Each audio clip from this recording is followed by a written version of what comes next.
बच्चों, अब हम व्याकरण के विषय में पढ़ेंगे।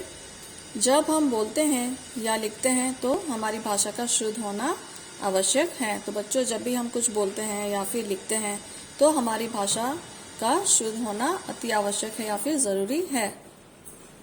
शुद्ध बोलने या लिखने में व्याकरण हमारी सहायता करता है और भाषा को शुद्ध रूप से बोलने में, लिखने में और पढ़ने में व्याकरण हमारी सहायता करता है या फिर मदद करता है।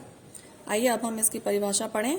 व्याकरण वह साधन है जो हमें शुद्ध बोलना या लिखना सिखाता है। इसका अर्थ यह हुआ कि व्याकरण हमें भाषा को शुद्ध रूप से लिखना, बोलना और पढ़ना सिखाता है। व्याकरण हमें वर्णों या अक्षरों को शुद्ध बोलना या लिखना सिखाता है।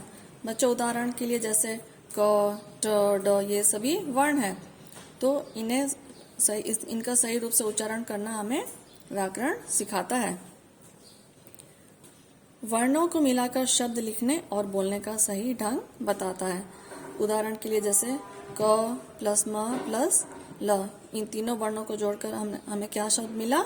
कमल। तो व्याकरण हमें वर्णों को मिलाकर शब्द लिखने और बोलने का सही ढंग बताता है।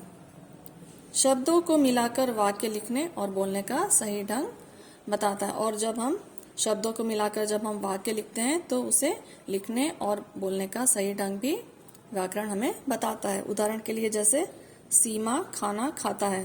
तो बच्चों, यहाँ सीमा जो यह वाक्य गलत है क्योंकि सीमा यहाँ जो है वह स्त्रीलिंग है और क्रिया यहाँ पर क्या लिखा है? खाना खाता है, इसलिए यह वाक्य गलत है। अब इसे हम ऐसे पढ़ेंगे और लिखेंगे सीमा खाना खाती है, तो यह सही वाक्य है।